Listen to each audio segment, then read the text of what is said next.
Good morning बच्चों। कल हमने मुगल वंश के शासक हुमायूं के बारे में पढ़ा था। हुमायूं के बारे में हमने जितने भी हुमायूं के से संबंधित जितने भी युद्ध थे उन सब के बारे में हमने देखा था। मुगल वंश के बीच में एक शासक के बारे में जानकारी मिलती है, एक वंश के बारे में जानकारी मिलती है। उस वंश का नाम है सूरी वंश। सूरी वंश की बात की जाए तो सूरी वंश एक अफगान शासक थे और इस वंश का प्रमुख शासक की बात की जाए तो उसमें था शेरशाह सूरी।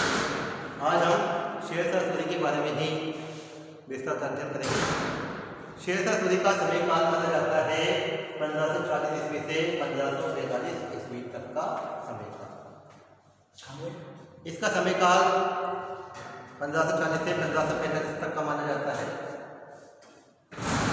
शेरशाह का जन्म 1572 ईस्वी में माना जाता है कि 1572 ईस्वी में इसका जन्म हुआ था। बेजवाड़ा होशियारपुर पंजाब में इसका जन्म माना जाता है। इसके पिता का नाम था हसन खां, जो यही के एक प्रकार से सूबेदार के रूप में। चूंकि कहा जाता है शेरशाह सूरी और इसके पिता का एक प्रकार से विवाद था, तो ये क्या कहते हैं बाहर आगे यहाँ पे चला गया था जौनपुर में और यही पर रहा। इसके बचपन का नाम था फरीद। बचपन का नाम क्या था इसका? फरीद। और इसे शेरशाह की उपाधि बाहर था लोहानी के द्वारा दी गई। बाहर था लोहानी। Okay sir. बाहर था लोहानी के द्वारा इसे शेरशाह की उपाधि दी गई थी। क्यों? क्योंकि इसने निहत्ते ही एक शेर को मार दिया था। इस शेर को मारने के कारण इसे बाहर खां लोहानी ने शेरशाह की उपाधि दी और यही से इसका नाम फरीद से क्या पड़ गया? शेरशाह पड़ गया। कहा जाता है 1529 में इसने जो बाबर के खिलाफ युद्ध हुआ था, घाघरा का युद्ध, इस युद्ध में भाग लिया था। और इसके अलावा चंदेरी के युद्ध में भी इसने भाग लिया था, जो बाबर और मेगी लड़ाई के मध्य में हुआ था। इस युद्ध में ये मुगलों की ओर से युद्ध में इसने भाग लिया था और इसने कहा था कि अगर भाग्य मेरे पक्ष में रहा तो एक दिन मैं मुगलों को भारत से बाहर निकाल दूंगा। ये इसका कथन था। किसका? शेरशाह सूरी का, कि अगर भाग्य ने मेरा साथ दिया तो एक दिन मैं दिल्ली की गद्दी पर बैठूंगा। ये शेरशाह सूरी का कथन था, जो बाद में जाकर सही साबित हुआ। इसके अलावा बाबर ने भी हुमायूं को समझा दिया था कि ये एक चालाक अफगान है, इससे बचकर रहना। मतलब बाबर ने भी शेरशाह सूरी के बारे में हुमायूं को पहले से ही सचेत कर दिया था। ये इसके बारे में जानकारी मिलती है। इसके अलावा शेरशाह सूरी ने बाद में 1528 ईस्वी में बाहर खां की जो पत्नी थी दुद्दू बेगम, उससे विवाह कर लिया था और उसके पुत्र जलाल खां का संरक्षक भी बन गया। 1530 में चुनार के किलेदार ताज खां की विधवा से इसने विवाह कर दिया था और चुनार के किले पर अपना अधिकार स्थापित कर दिया था। तो ये कार्य इसके द्वारा किए गए थे। इसने धीरे धीरे अपने प्रकार से साम्राज्य विस्तार करने का कार्य किया था। मतलब एक छोटा सा सैनिक के रूप में एक व्यक्ति था और धीरे धीरे एक शासक की भूमिका में सामने आता है।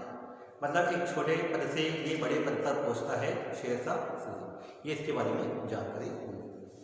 1532 ईस्वी में दोहरे के युद्ध में महमूद लोधी को हुमायूं के खिलाफ एक प्रकार से सहायता प्रदान की थी इसने। इसके अलावा 1534 में शेरखानी सूरजगढ़ के युद्ध में बंगाल के शासक महमूद शाह को पराजित किया और यहाँ से 13 लाख रुपए प्राप्त किए थे। तो धीरे धीरे ये अपने साम्राज्य की स्थिति मजबूत कर रहा था। चूँकि कहा जाता है कि शेरशाह और हुमायूं का कई बार सामना हुआ था। उस समय शेरशाह की स्थिति कमजोर थी, तो उसने बीच बीच में एक प्रकार से संधि प्रस्ताव करके अपना बचाव किया था। ये इसके बारे में जानकारी है। बाद में हुमायूं और शेरशाह सूरी के मध्य में दो युद्ध देखने को मिलते हैं। एक युद्ध है चौसा का युद्ध। चौसा का युद्ध 1539 में हुआ था। 1539 में चौसा का युद्ध देखने को मिलता है। इस युद्ध में कहा जाता है, इस युद्ध में हुमायूं और शेरशाह सूरी के मध्य में जो युद्ध होता है उसमें हुमायूं घोड़े सहित गंगा नदी में कूद कर अपनी जान बचा लेता है और यहीं पे निजाम नामक भिस्ती द्वारा उसकी जान बचाई जाती है और जिससे वो वचन देता है कि अगर भविष्य ने मेरा साथ दिया तो एक बार दिल्ली की गद्दी पे आपको एक दिन के लिए बिठाऊंगा। परंतु होता क्या है, इसमें शेरशाह सूरी विजय होने के बाद में यहाँ से शेर खां से ये अपना नाम परिवर्तन करके एक नया नाम रख लेता है जो नाम से देखने को मिलता है शेरशाह सूरी। इससे पहले इसका नाम शेर खां रहता है जो उपाधि के रूप में जाना जाता है और बहाल खां वफानी ने दी थी। इसके बाद में अगला युद्ध होता है बीलग्राम का युद्ध। बीलग्राम का युद्ध 1540 में होता है जिसे कन्नौज का युद्ध भी कहा जाता है। बीलग्राम या कन्नौज का युद्ध इतिहास में हम दोनों नामों से जानते हैं इसे, एक तो बीलग्राम के युद्ध के नाम से, एक कन्नौज के युद्ध के नाम से। इन दोनों युद्धों के नाम से जानते हैं और इसमें शेरशाह हुमायूं को पूरी तरह से पराजित करके भारत से बाहर भगा ही देता है, मतलब भारत से बाहर निष्कासित कर देता है और जब तक शेरशाह सूरी जिंदा रहता है हुमायूं भारत में प्रवेश नहीं करता। ये शेरशाह के बारे में जानकारी है। इसके अलावा शेरशाह के बारे में कई प्रकार के अभियान देखने को मिलते हैं। एक मालवा का अभियान है 1542 ईस्वी में, इसमें इसने मल्लू खां को पराजित किया था। रायसेन अभियान है 1543 ईस्वी में और इसमें ये पूरनमल को पराजित करता है। किसे पराजित करता है? पूरनमल को। इसमें कहा जाता है कि ये जो रायसेन का अभियान है ये अभियान में एक प्रकार से कई निर्दोष स्त्री बच्चों इन सबको विश्वासघात के साथ मार देता है जो इसके जीवन पर एक प्रकार से कलंक माना जाता है। मतलब कौन सा युद्ध शेरशाह के जीवन पर एक प्रकार से कलंक है? वो रायसेन अभियान है जो पूरनमल के युद्ध हुआ था। इस घटना से जो इसका साथ देता है कुतुब खां, ये आत्महत्या कर लेता है क्योंकि उसे आत्महत्या हो सकती। कौन? कुतुब खां। जब विश्वासघात के स्त्री और बच्चों को मार दिया जाता है तो कुतुब खां को अपने आप पर आत्मग्लानि होती है और वो आत्महत्या कर लेता है। इसके अलावा इसका एक विजय अभियान होता है मारवाड़। मारवाड़ का शासक होता है मालदेव। मालदेव और शेरशाह सूरी के मध्य युद्ध देखने को मिलता है जो इतिहास में गिरी सुमेर की युद्ध के नाम से जाना जाता है। गिरी सुमेर की युद्ध के नाम से जाना जाता है जिसमें मालदेव स्वयं युद्ध न करके इसके दो सेनापति जेता और कूपा, जेता व कूपा के द्वारा ये युद्ध लड़ा जाता है जिसमें इस युद्ध में शेरशाह सूरी हारते हारते जीत जाता है। मतलब अगर मालदेव भी इस युद्ध में होता तो इस युद्ध में शेरशाह सूरी की हार निश्चित थी। वो अपनी चालाकी से एक प्रकार से इस युद्ध को जीत जाता है, परंतु इस युद्ध से को जीतने के बाद उसके मुंह से एक शब्द निकलता है। उसके मुंह से शब्द निकलता है कि एक मुट्ठी भर बाजरे के लिए मैं हिंदुस्तान की बादशाहत खो चुका होता। मतलब कहने की बात यह है अगर इस युद्ध में मालदेव भी एक प्रकार से युद्ध लड़ते तो ये इस युद्ध में शेरशाह सूरी की हार निश्चित थी। तो इस युद्ध के बारे में ये कहा जाता है। शेरशाह सूरी का अंतिम अभियान देखने को मिलता है कालिंजर अभियान।